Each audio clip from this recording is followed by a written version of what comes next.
Calling all partners. Losing weight is better together with Nutrisystem's Partner Plan. In fact, people who diet together lose 20% more weight than dieting on their own. Get new premium meals with up to 30 grams of protein. They're big and filling and taste delicious. Plus, try our new restaurant faves that taste like your favorite restaurant, portioned with half the calories. Don't wait. You could win big cash during Nutrisystem's Better Together Partner Plan 100K giveaway. And maybe win the grand prize of $25,000. Just go to Nutrisystem.com/thin right now and get 50% off plus an extra $50 off your first month. You heard me right. Go to Nutrisystem.com/thin right now and get 50% off plus an extra $50 off. Don't wait. This partner plan offer will not last long. Just go to Nutrisystem.com/thin right now and get 50% off plus an extra $50 off. Go to Nutrisystem.com/thin. See website for details on our 2-month subscription offer. No purchase necessary. Open only to U.S. residents over 21. Void where prohibited. Runs December 25 through April 4th, 2022. For official rules, visit Nutrisystem.com. Sponsored by Nutrisystem, Inc.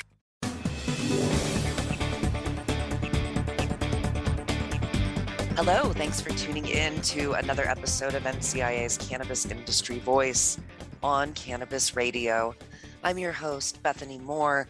I'm the Deputy Director of Communications at the National Cannabis Industry Association. Today on the show, I have my colleague, Mike Lamuto. He is our Diversity, Equity, and Inclusion Manager. Prior to his role here at NCIA, he volunteered for 2 years in leadership of our Diversity, Equity, and Inclusion Committee.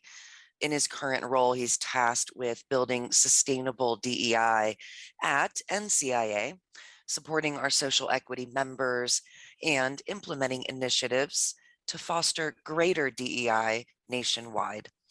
Previously, Mike co-founded DAO Mastery, a business development program designed to help cannapreneurs thrive and grow generational wealth.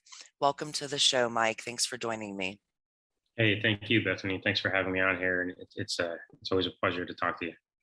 Absolutely. Yeah, good to have you on the show today. So for our listeners who haven't met you yet, haven't gotten to know you yet, let's hear a bit more about your background and some of your experiences prior to where you're at right now. Yeah, sure. So one of the things I usually start out with is that I've been in the cannabis industry for over a couple decades now. It's pretty much been what I know. I'm from San Francisco originally, and that's really, I grew up in the industry out there. I also am, a lot of people don't necessarily know this about me, but I'm actually a trained acupuncturist and herbalist.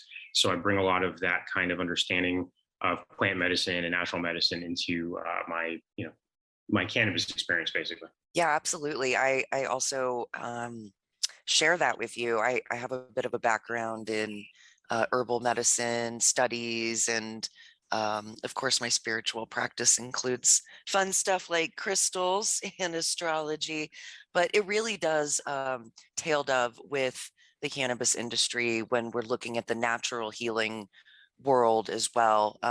So acupuncture and herbalism and cannabis, I think, are natural mates when it comes to the world of wellness and healing. Would you agree? 100%. And for thousands of years before Prohibition, they were dovetailed together really nicely. Chinese medicine has cannabis in the compendiums going back thousands of years, even, I believe. So, absolutely. Yeah, this could be a whole nother episode, right? Right. So you mentioned, it's kind of always been a part of your life in the Bay Area. There's a rich history of cannabis in that part of the country. As far as really deciding to make this part of your career path, do you have a reason or how did that really happen where it wasn't a what if or a maybe, it was okay, I'm in the cannabis industry now? Yeah, so I don't know that I ever wasn't in the cannabis industry. I guess it's that term, right? So if we're talking about the cannabis industry, like the regulated industry, then Sure. I think that, I was working with my business partner, Vernon Speller, on a natural medicine project. And we just kind of looked at each other and like, hey, you know what, like we need to integrate or reintegrate cannabis into what we're doing with natural medicine. And that was about 10 years ago by now. And that's when I really made the decision to transition into the regulated space 100%. and just really go full throttle on that. And for me, the thing has always been about creating generational wealth, which is wealth. People have all different definitions of it. For me, I define it as really being able to take care of yourself, your family, your community, regardless of what circumstances may arise. And I believe that cannabis and natural wellness offer that kind of really a new paradigm in the creation of generational wealth. And so that's really why I'm just here, and that's what it is, if that makes sense. Yeah, actually, and on the topic of generational wealth, I wish I had some of that too. So totally understand. But I think generational wealth, when we think of that, it kind of ties into the other part of your role of diversity, equity, and inclusion, of creating the kind of playing field where anybody of any background can enter maybe this industry and build create a business for themselves, create wealth for themselves, as opposed to the families that have, legacy, like I don't even mean legacy cannabis. I mean, just really wealthy families with lots of money, right? In a bank in Sweden somewhere. But really, for the regular folks like myself or others in our industry, really be able to build that wealth, that really does tie into the diversity, equity, and inclusion side of your role, I think. Can you talk a little bit more about that? Yeah, 100%. To me, DEI in the industry isn't about, for lack of a better term here, window dressing, right? A lot of times DEI in our country really, and especially in our industry, is, it's about being able to pat each other on the back. And at the end of the day, for me, it's really about doing exactly what we're talking about here, is creating these processes, these systems, these structures to create generational wealth in the industry. And often what this really means in our industry is the folks that are getting, I don't know whether you want to say left out, or there's barriers, or there's blockades, are folks that are, diverse in many different ways. And so, bringing the diversity lens and the equity lens is really a really important part of that DEI. We kind of just use this phrase DEI, diversity, equity, inclusion, and we don't really talk about the different components. But really, that equity component in the middle there, that's equity is about creating, wealth, creating something that you can hold on to and pass on to generations, and not have to worry about it being taken away, so to speak. And so, yeah, DEI in this role and this industry, to me, is about creating pathways for generational wealth, not just a little bit extra cash or a payout because you maybe qualify for social equity and somebody pays you for that license and so on and so forth, but something you can really carry on and pass on for generations. Yeah, that's great. And that's so important as well. So more about your role here at NCIA as our DEI manager. You're overseeing our social equity scholarship program and our DEI sponsorship program. And that includes a lot of fun activities like workshops, now that we have trade shows back, in-person events. Woo! Let's talk more about what your role is here at NCIA and the various components that you're working on. Yeah, I appreciate the question. And like a lot of folks at NCIA, I wear a lot of hats. It's one role really is about 4 or 5. And with the DEI side of things, there's a lot of different things we have to kind of juggle. So yeah, as you mentioned, we do. I run the social equity scholarship program, where we bring in social equity members in the first year of membership. They get a complimentary membership, and also a lot of extra benefits. And so one of the things we've been working on over the last, it's really been a 3-year process, but I started officially at the organization last year on 4/20.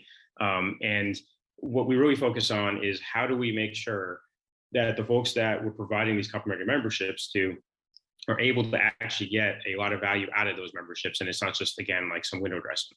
So that includes things like the workshops at the conferences. It includes things like I run a weekly call for the social equity applicants to plug into. And some folks plug in every single week. We call it the Power Hour now, because there's a lot of really great nuggets and gems and value that people get from being able to be in that call, working with each other, collaborating with each other. We bring a lot of so-called subject matter experts in to discuss basically do ask me anything calls, things of that nature.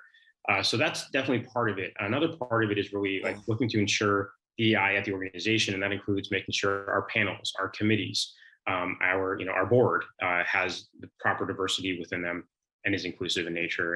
And there's a lot of other pieces, collaborating with other organizations that are doing similar work, finding partners to join the program, so on and so forth. So I'll cut it off there. No, that's great. Yeah, I'm sure we work with a couple of our allied associations as well. I know we've had a long relationship with the MCBA, the Minority Cannabis Business Association as well.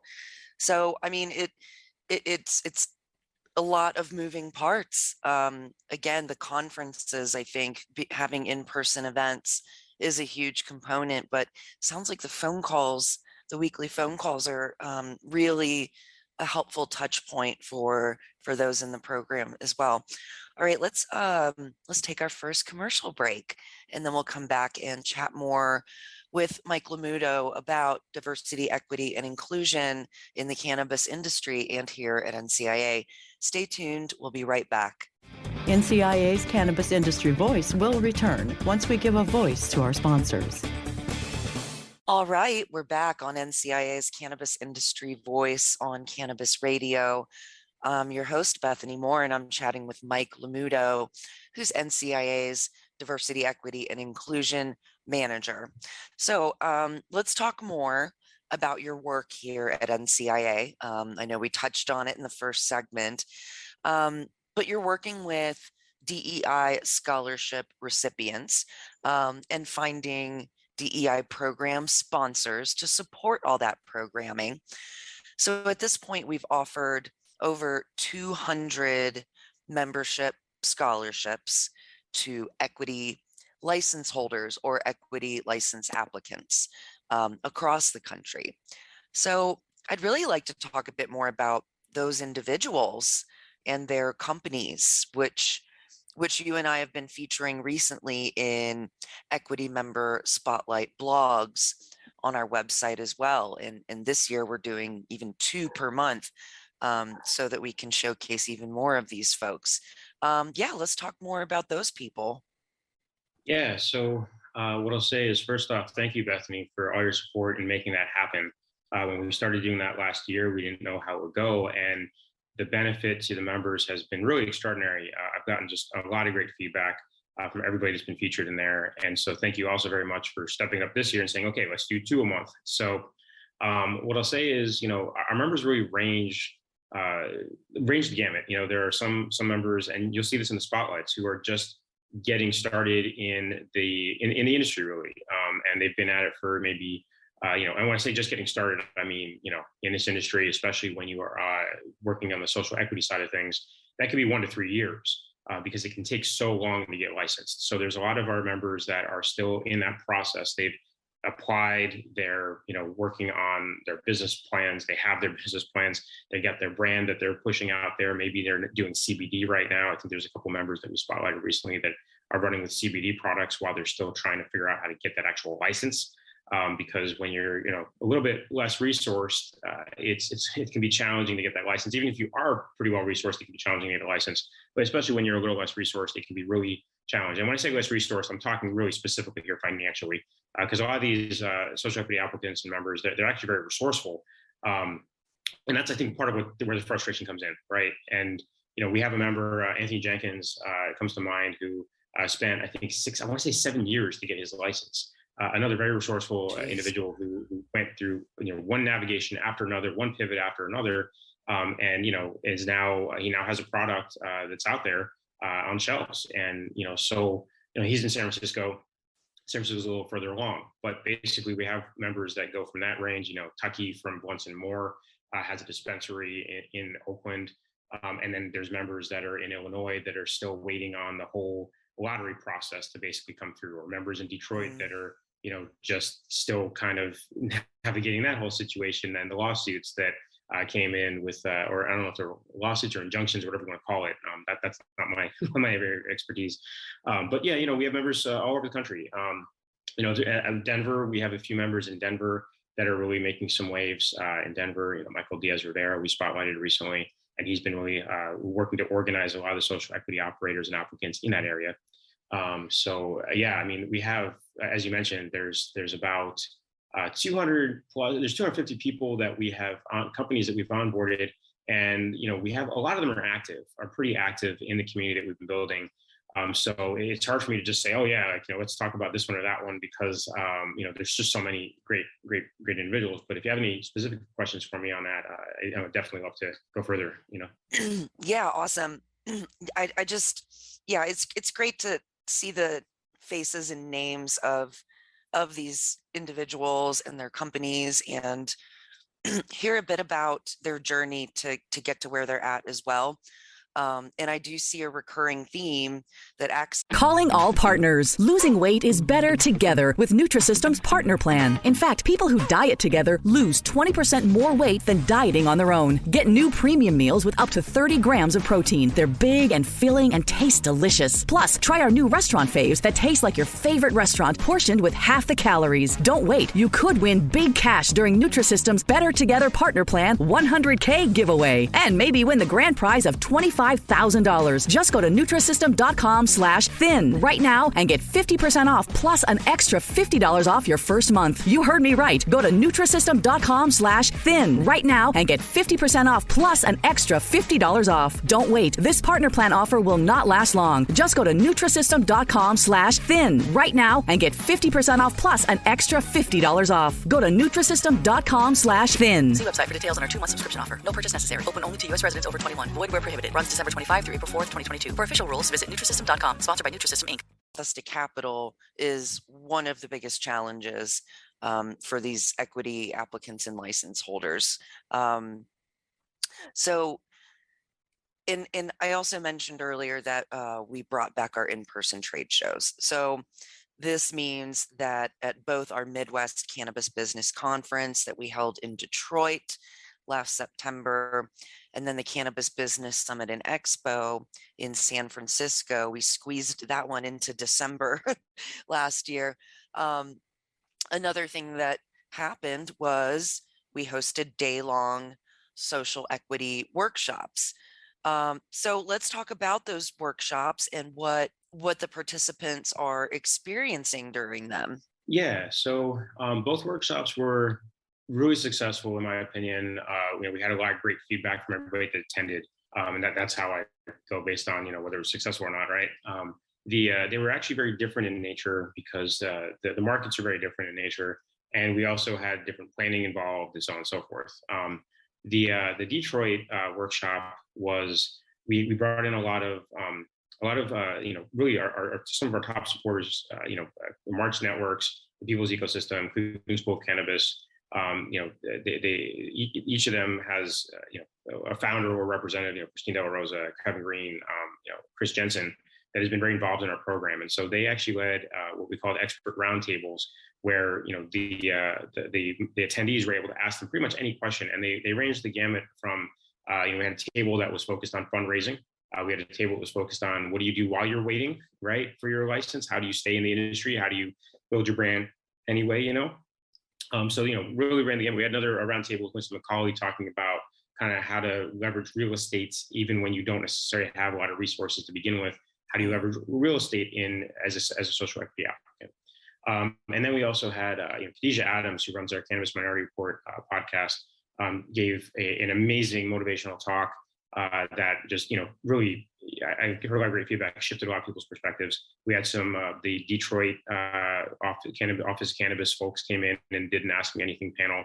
So Detroit was really a lot more structured in that way. In San Francisco, we had a full day where we really used the space and the time to talk about and dive deep into the mindset of the cannapreneur and what it takes, especially the social equity cannapreneur.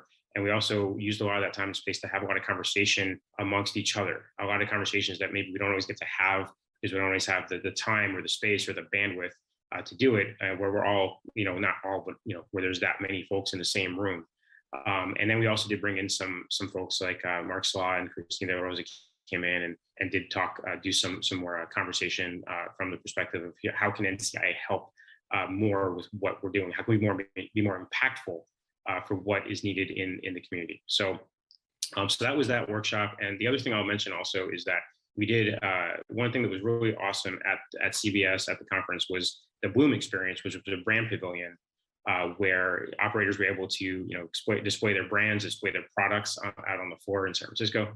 And we worked with the people's ecosystem and in the organization to really make sure that it was a great experience for our social equity members who really killed it. I mean, they really showed up and did an amazing job of displaying their brands and their companies, and it was just a great experience. And so one of the things we also did in the workshop was really set the stage for the folks that were doing that to be able to go in and really conduct business on the floor in a great manner. So it was just a great experience, and I'm really looking forward to really expanding the Bloom experience in San Francisco this July. So I know that was a huge value add for our members.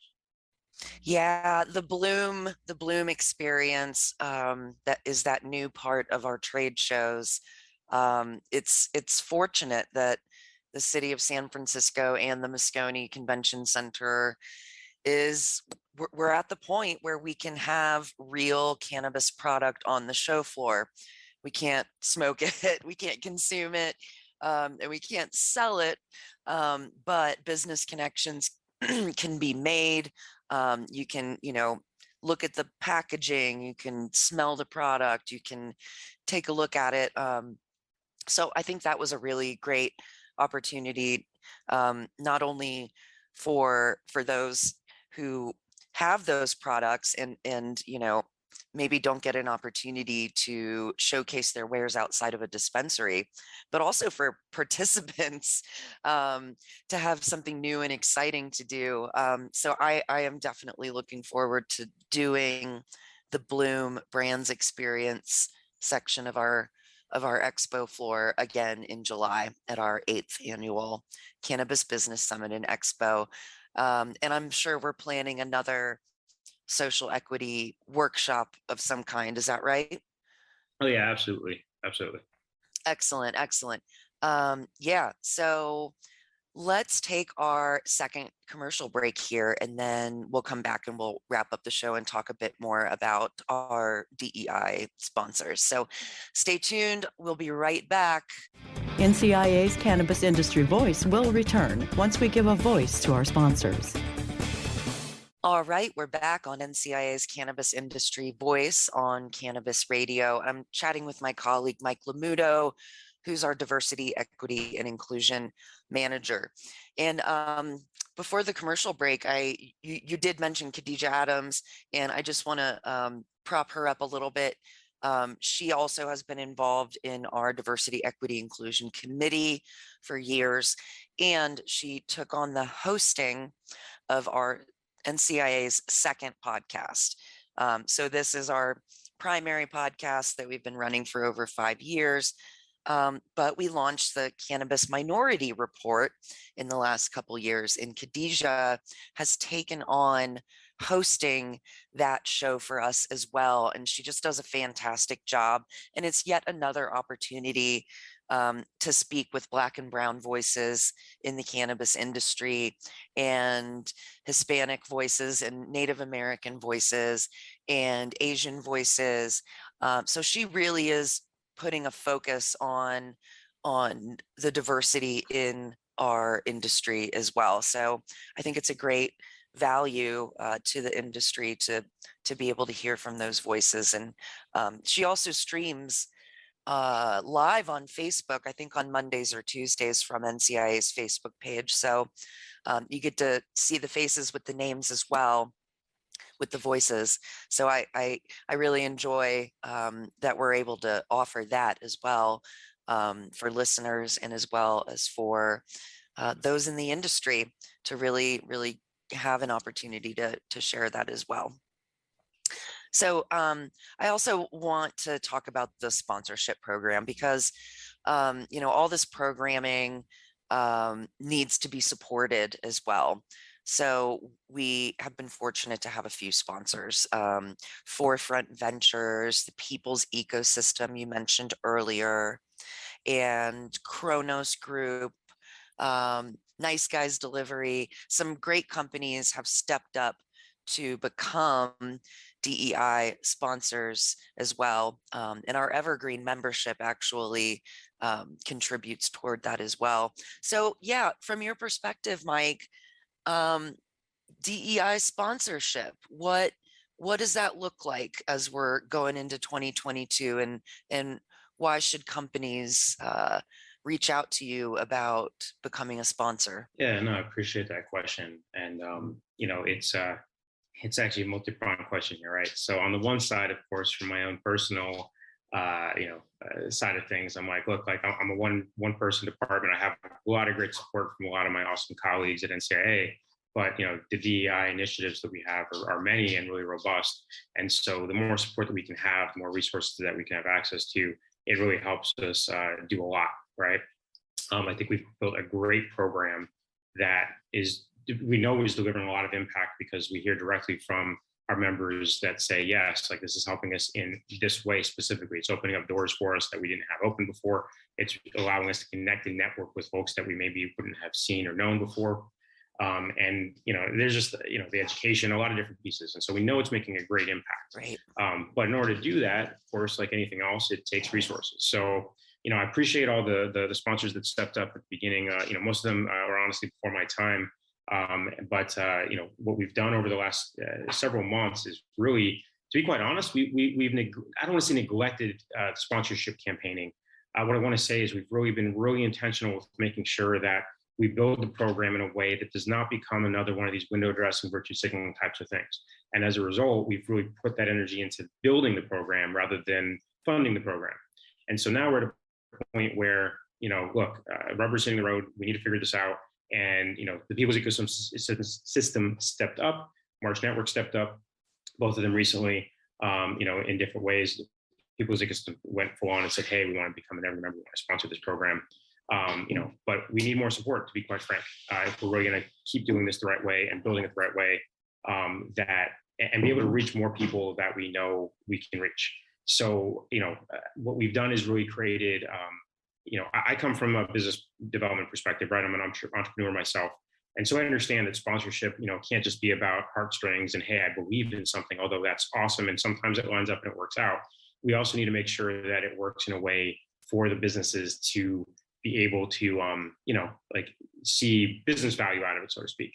And because of that, that's why we've been really kind of protected and guarded with how we're doing this, because we didn't want to create a sponsorship program where people come in and just, it's just about the business value, and it isn't about being aligned in the vision and the values. So it's really about the intersectionality of the vision, the values, and the value to the business.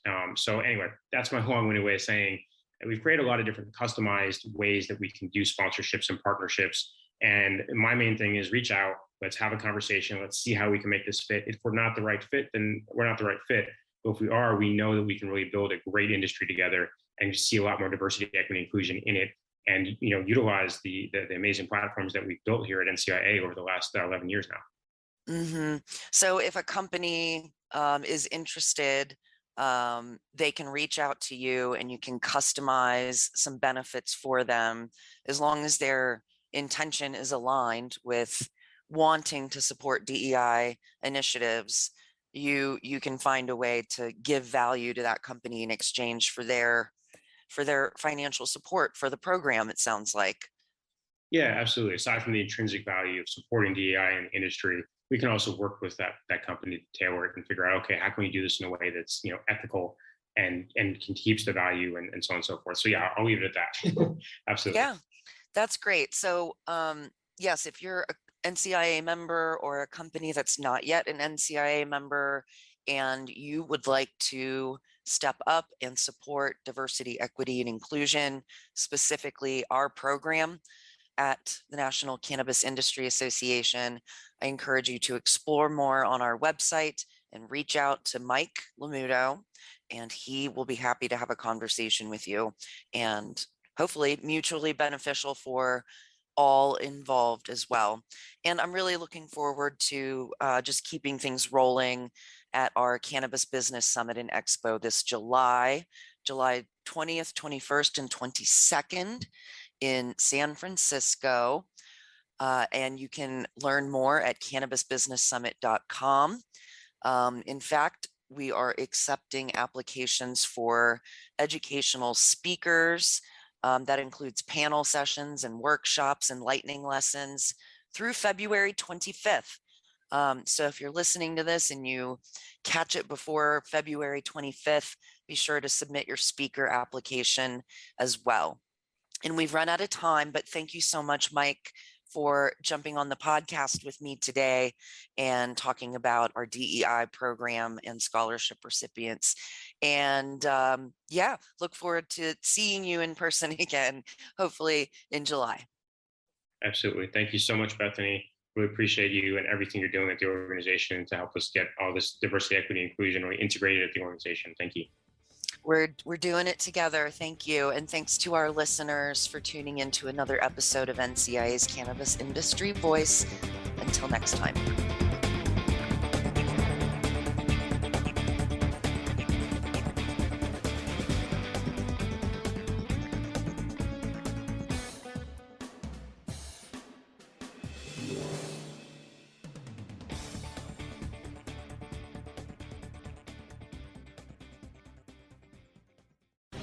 The opinions expressed on this CannabisRadio.com program are those of the guests and hosts and do not necessarily reflect those of the staff and management of CannabisRadio.com. Any rebroadcast, republication, or retransmission of this program without proper consent is prohibited.